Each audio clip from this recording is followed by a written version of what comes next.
Hello everyone, welcome to part 7 video. ठीक है, so इस चैप्टर में हम लोग mainly absorption in the small intestine पढ़ने वाले हैं। ठीक है, इसके पहले वाले पार्ट में हमने बेसिकली स्टोमच के बारे में पढ़ा था और स्मॉल इंटेस्टाइन के बारे में पढ़ा था। आज के इस वीडियो में हम लोग मेनली कवर करने वाले हैं absorption in the small intestine. So let's start. So यहाँ पे देखो दोस्तों, सबसे पहले यहाँ पे क्या बोल रहा है कि जो एब्जॉर्प्शन होता है ना, वो कहाँ पे होता है? स्मॉल इंटेस्टाइन में होता है। तो उसके बारे में हम लोग आज पढ़ने वाले हैं। The digested food can now pass into the blood vessels in the wall of the intestine. अब यहाँ पे क्या हो रहा है कि जो डाइजेस्टेड फूड है वो अब कहाँ से पास हो पा रहा है? कहाँ पे? ब्लड वेसल में, in the wall of the intestine, wall के इंटेस्टाइन में। ठीक है, मतलब इंटेस्टाइन का जो वॉल है उसमें। This process is called absorption, और इसी को क्या बोलते हैं? एब्जॉर्प्शन कर रहे हैं, कि एब्जॉर्ब कर रहा है। ठीक है, the inner wall of the small intestine have thousand of fingers like outgrowths.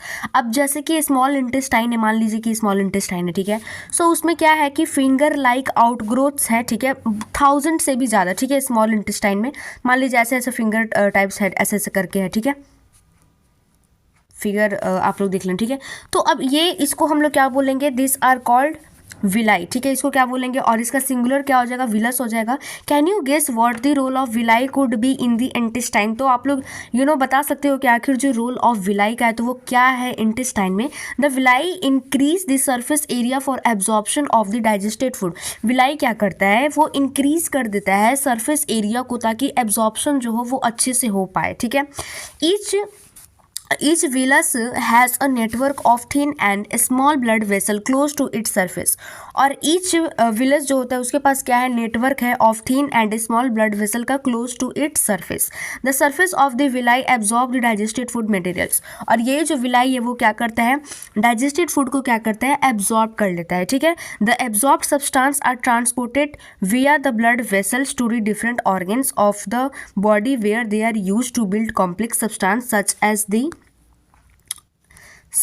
the protein required by body। This is called assimilation।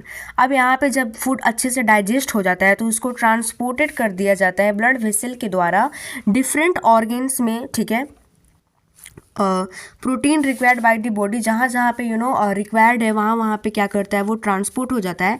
This is called assimilation, और इसी को क्या बोलते हैं? एसिमिलेशन बोलते हैं। In the cells glucose break down with the help of oxygen into carbon dioxide and water and energy is released. अब यहाँ पे क्या होता है? सेल में क्या होता है? Glucose break down with the help of oxygen, glucose का ब्रेक डाउन होता है with the help of oxygen into carbon dioxide and water and energy is released. ये हम लोग पढ़े थे ना कि जैसे कि ग्लूकोज बनता है। ठीक है, तो जब क्या होता है? जब ब्रेक डाउन होता है तभी तो। ठीक है, the food that remains undigested and unabsorbed इंटर्स into large intestine. अब वैसा फूड जो कि अनडाइजेस्टेड है, ठीक है, जो कि अनएब्जॉर्ब्ड है, तो वो कहाँ पे चला जाता है?